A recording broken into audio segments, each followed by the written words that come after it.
दोस्तों, आज का हमारा वीडियो केस लॉ सीरीज में एक कानूनी सिद्धांत के डिस्कशन पर बेस्ड है। आज हम केस लॉ के हेल्प के माध्यम से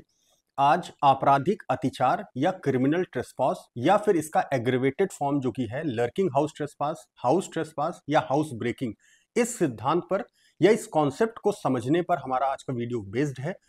आज जो हमने टॉपिक चुना है ये इसलिए भी महत्वपूर्ण है कि जो आम लोग हैं, जैसे कि पुलिस के द्वारा जो कि उत्पीड़ित होते हैं या कहीं ना कहीं प्रताड़ित होते हैं। हालांकि जो प्रोसिक्यूशन का काम है, जो स्टेट प्रोसिक्यूशन है, उसका काम है क्रिमिनल लॉ जब भी मोशन में आए और क्रिमिनल लॉ को जब भी कोई अपनी मदद के लिए इन्वोक करे, तो उनका काम निष्पक्ष विवेचना के बाद जो भी फाइंडिंग या कंक्लूजन है, जो भी आरोप आरोपी के ऊपर लगाए गए हैं या विचारण के द्वारा कोर्ट को असिस्ट करना, विचारण कोर्ट को, ट्रायल कोर्ट को असिस्ट करना, जो भी एविडेंसेस ड्यूरिंग इन्वेस्टिगेशन कलेक्ट किए गए हैं उसके माध्यम से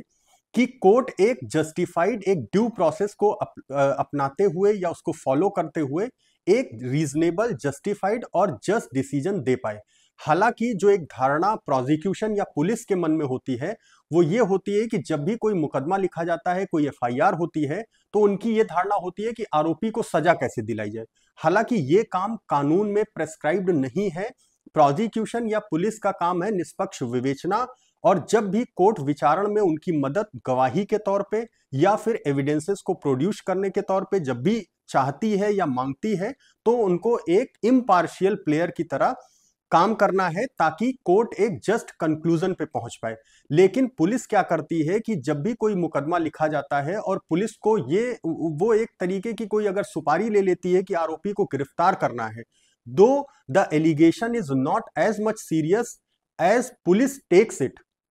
अगर पुलिस कोई भी एलिगेशन इसको इस तरीके से लेती है कि नहीं गिरफ्तार करना है, जबकि सेटल्ड पोजीशन लॉ में ये है कि 7 साल से कम अगर सजा है, 7 साल के अंदर अगर सजा है तो उसमें गिरफ्तारी नहीं होती है। उसमें कोऑपरेशन की जवाबदेही या जिम्मेदारी एक्यूज्ड पर होती है कि एक्यूज ड्यूरिंग इन्वेस्टिगेशन पुलिस की मदद करे, उसका सहयोग करे जब भी विवेचना प्रचलित हो, और पुलिस गिरफ्तार नहीं करती है। लेकिन बिना एलिगेशन के, बिना एफआईआर में, चूंकि उनको नुआंसेस ऑफ लॉ का शायद ज्ञान नहीं होता है या वो जानते हुए डेलिब्रेटली उसको अवॉइड करते हैं और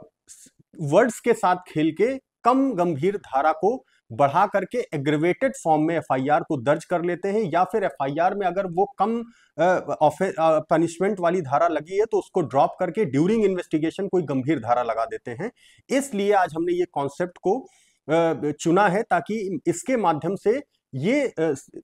देखा जा सके या इसको कहीं ना कहीं डिस्कस किया जाए कि जैसे क्रिमिनल ट्रेसपास, जो आपराधिक अतिचार है, उसके माध्यम से कैसे क्रिमिनल ट्रेसपास को हाउस ट्रेसपास के तौर पे आप समझ सकते हैं, क्या इनके बीच में भिन्नता होती है। इसके बाद लर्किंग हाउस ट्रेसपास क्या होता है और हाउस ब्रेकिंग क्या होता है। ये चारों एक्सप्रेशंस को आज हम समझेंगे कि क्या होता है क्रिमिनल ट्रेसपास। तो सबसे पहले ट्रेसपास क्या है? ट्रेसपास अतिचार होता है। ट्रेसपास का मतलब ये होता है कि जब कोई व्यक्ति किसी भी संपत्ति में प्रवेश करता है without taking permission of the person who has right to evict such person from entering into or upon the property। मतलब किसी संपत्ति में जब कोई प्रवेश करता है और उस संपत्ति का जो मालिक है या केयरटेकर है, जिसके पास यह अधिकार है कि उस व्यक्ति को उस संपत्ति से बेदखल या बाहर कर सकता है, अगर उसके सहमति के बगैर वो उसमें प्रवेश करता है तो ये ट्रेसपास होता है। या फिर इसको इस तरीके से समझे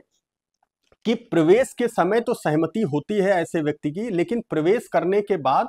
अगर वो बिना सहमति के वहां रिमेन करता है, वहां रुकता है, तो वो भी एक ट्रेसपास है। अगर वेरी इंसेप्शन आपकी एंट्री ट्रेसपास नहीं है, आपने सहमति ली लेकिन बिना सहमति के आप वहां बने रहे या रुके रहे उस संपत्ति में, तो वो भी ट्रेसपास होता है। ये ट्रेसपास क्रिमिनल ट्रेसपास कब हो जाता है? जब कभी भी ऐसा ट्रेसपास इस इंटेंशन या मनसा के साथ हो कि कोई ऑफेंस कमिट करना है उस प्रॉपर्टी में, तो ये क्रिमिनल ट्रेसपास हो जाता है। या फिर दूसरा एलिमेंट ये है क्रिमिनल ट्रेसपास का कि आप एंट्री करते हैं विद इंटेंट टू इंटिमिडेट और एनॉय और insult any person who is residing in that property. उस संपत्ति में रहने वाले किसी व्यक्ति को आप धमकाने के लिए, उसको अपमानित करने के लिए या उसको एनॉय करने के लिए अगर आप एंट्री करते हैं, इस तरह का ट्रेसपास करते हैं, तो वो क्रिमिनल ट्रेसपास होता है। तो ट्रेसपास का मतलब बिना सहमति के या सहमति के बाद बिना सहमति के किसी संपत्ति में बने रहना, जो कि संपत्ति का केयर टेकर है या उसका ओनर है, उसके सहमति के बगैर, तो ये ट्रेसपास होता है। इस तरीके का अतिचार अगर इस मंशा के साथ किया जाए कि आप उस संपत्ति में जाकर के कोई अपराध कारित करना चाहते हैं, या फिर आप किसी व्यक्ति को, उस संपत्ति में रह रहे किसी व्यक्ति को एनॉय करना चाहते हैं, उसको इंसल्ट करना चाहते हैं, इंटिमिडेट करना चाहते हैं, तो ये क्रिमिनल ट्रेसपास हो जाता है।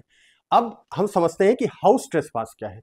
अगर इस तरीके का ट्रेसपास, ट्रेसपास का जो इंग्रेडिएंट है, अगर वो स्पेसिफाइड प्लेस में किया जाए, जैसे कि किसी वेसल में, किसी ड्वेलिंग हाउस में, किसी घर में, या किसी भी वर्शिप के प्लेस पे, या किसी ऐसे प्लेस पे जहां लोग रह रहे हो, वो वेसल हो सकता है, टेंट हो सकता है, या फिर कोई ऐसी जगह जहां पर प्रॉपर्टी को कस्टडी में रखी जाए, अगर इन स्पेसिफाइड जगहों पे आप ट्रेसपास करते हैं तो वो हाउस ट्रेसपास कहलाता है।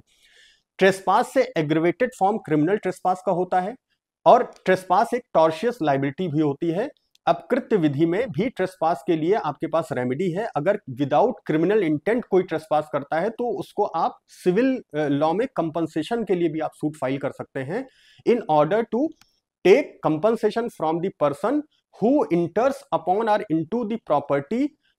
in the person who has right to restrain or evict such person। वो व्यक्ति कंपनसेशन के लिए सिविल सूट भी फाइल कर सकता है। लेकिन जब ट्रेसपास किसी क्रिमिनल इंटेंट के साथ किया जाता है तो ये आपराधिक मामला बनता है, और वो आपराधिक कानून में ही उसका ट्रायल होता है, उसको डील किया जाता है। तो इस तरीके से हाउस ट्रेसपास है ऐसे स्पेसिफाइड प्लेसेस पे जहां की वो लॉ में प्रेस्क्राइब्ड है, जैसे कि कोई बिल्डिंग है, कोई टेंट है, कोई वेसल है, कोई ह्यूमन ड्वेलिंग का प्लेस है, कोई प्लेस ऑफ वर्शिप है, या कोई ऐसा place where property is put in custody. ऐसे जगहों पे अगर आप ट्रेसपास करते हैं तो वो हाउस ट्रेसपास होता है। अब यहां पे इससे आगे का जो एग्रीवेटेड फॉर्म है वो है लर्किंग हाउस ट्रेसपास। लर्किंग का मतलब होता है गुप्त। जब कोई भी trespass with deliberate intent to conceal such entry, अगर आप प्रवेश करते हैं और गुप्त रूप से करते हैं, इस तरीके से करते हैं, आपका ये मनसा होती है कि आप किसी घर में घुस रहे हैं और घर में रहने वाला व्यक्ति आपको ना जाने, आप सीक्रेटली या डिसेप्टिव तरीके से अगर एंट्री कर रहे हैं, तो वो लर्किंग हाउस ट्रेसपास के केस में कैटेगरी में आता है, और ये एग्रीवेटेड फॉर्म है। जो क्रिमिनल ट्रेसपास या हाउस ट्रेसपास है, इसमें पनिशमेंट बिलो 7 ईयर है। लेकिन जब lurking house trespass by night means after sunset and before sunrise, अगर आप नाइट में इस तरह का लर्किंग हाउस ट्रेसपास करते हैं तो उस केस में इसका पनिशमेंट अप टू 14 ईयर्स है, 14 साल तक की कारावास हो सकती है। तो इस तरीके से लर्किंग हाउस ट्रेसपास का जो इंग्रेडिएंट होता है वो ये होता है कि जब आप कभी भी ट्रेसपास करते हैं किसी भी घर में, तो उस केस में अगर आप ये कंसील करने के लिए, या आपकी ये मनसा होती है कि जो आप प्रवेश कर रहे हैं वो किसी के संज्ञान में ना आए, किसी के नॉलेज में ना आए, सीक्रेटली या डिसेप्टिव तरीके से कर रहे हैं, तो वो लर्किंग हाउस ट्रेसपास के केस कैटेगरी में आता है। और अगर ये after sunset and before sunrise होता है, बाई नाइट होता है, तो ये aggravated form of house trespass होता है, लर्किंग हाउस ट्रेसपास। इसी तरीके से जो फोर्थ एक्सप्रेशन है वो है हाउस ब्रेकिंग। हाउस ब्रेकिंग का मतलब ये होता है कि जब कोई भी किसी भी घर में प्रवेश करता है, या कोई भी ऐसा प्लेस जो ह्यूमन ड्वेलिंग या प्लेस ऑफ वर्शिप या टेंट वेसल या कोई ऐसा प्लेस जहां प्रॉपर्टी को आपने कस्टडी में रखा है, उस जगह पर जब आप जो एक यूजुअल प्रवेश द्वार है या जहां से आप प्रवेश एंट्री लेते हैं या एग्जिट होते हैं, उसके अलावा अगर आप अनयूजुअली किसी घर में घुस रहे हैं बाई अनलॉकिंग द डोर, और आप खिड़की के माध्यम से घुस रहे हैं, दीवार पर चढ़ करके जा रहे हैं, तो ये हाउस ब्रेकिंग के कैटेगरी में आता है। और इसमें हाउस ब्रेकिंग का जो इंग्रेडिएंट है वो ये है कि आप फोर्सफुली इंटर कर रहे हैं,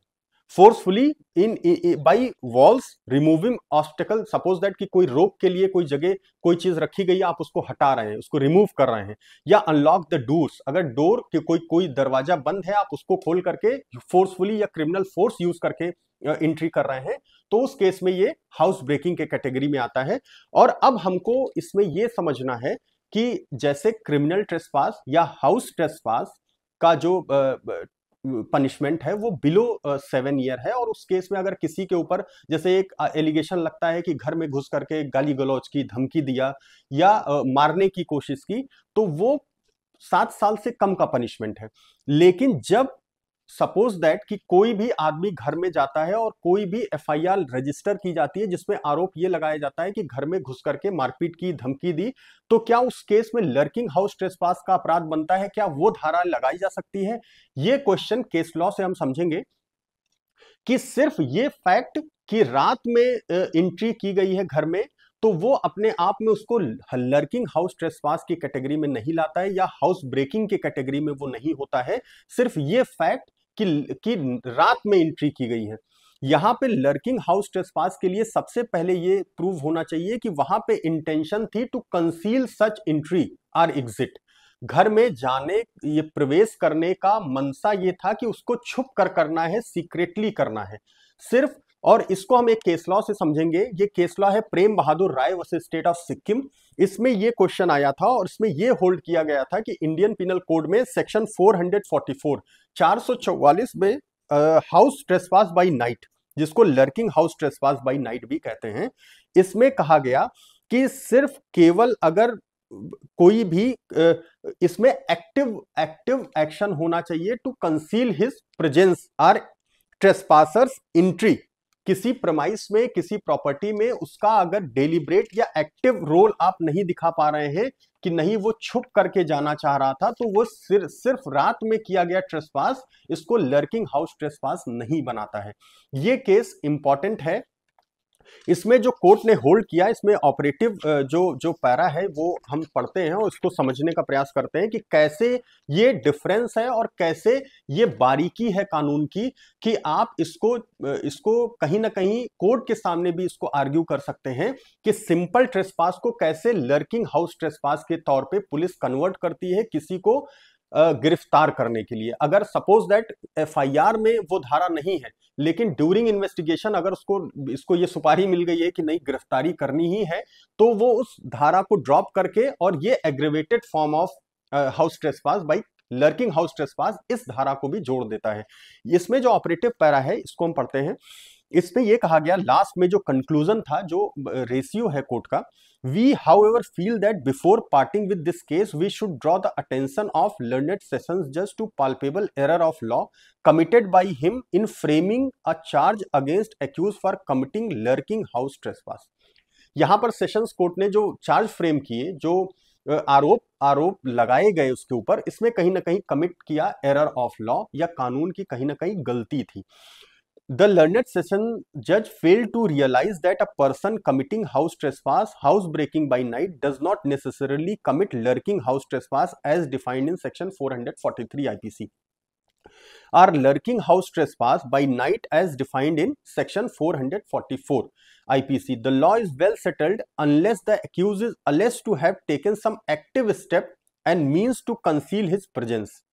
ये इंपॉर्टेंट है, यहां पे वेल सेटल्ड है जब तक आप ये सिद्ध नहीं कर पाते कि जो कि आरोपी है उसके द्वारा कुछ एक्टिव स्टेप्स लिए गए हैं या कोई ऐसे मींस को इस्तेमाल किया गया है कि वो अपनी उपस्थिति को छुपा रहा है।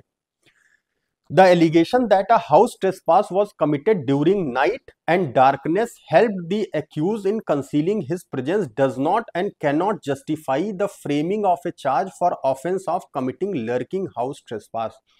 तो सिंपल ये तथ्य कि रात में इस तरीके का ट्रेसपास किया गया है, तो ये अपने आप में इस चीज को सिद्ध नहीं करता है कि ये lurking house trespass by night हो जाएगा। अगर आप ये प्रूव नहीं कर पा रहे हैं कि उसके द्वारा एक्टिव स्टेप्स लिए गए या कुछ ऐसे साधनों का या मींस का इस्तेमाल या यूज किया गया इन ऑर्डर टू कंसील और hide his presence in the property in question, तो आप सिंपली इसको ये नहीं कहेंगे कि चूंकि रात में किया गया, डार्कनेस में किया गया है, तो ये अपने आप में लर्किंग हाउस ट्रेसपास हो जाएगा। आगे इसमें कहा गया कि house trespass by night can not and does not amount lurking house trespass simply because darkness of night helped or enabled the trespasser to conceal his trespass. तो इस तरीके से सिंपल हाउस ट्रेसपास के केस को trial किस में किया गया? Lurking house trespass by night. तो इसको कोर्ट ने गलत ठहराया और सेशंस कोर्ट को कहा कि ये एरर ऑफ लॉ है और सिर्फ रात में किया गया है, इस वजह से इसको आप एग्रीवेटेड फॉर्म में डील नहीं कर सकते। उसमें इसका जो विचारण और कन्विक्शन हुआ उसको कहीं ना कहीं सेट असाइड किया कोर्ट ने। इस तरीके से हम इस चारों कॉन्सेप्ट को समझ सकते हैं।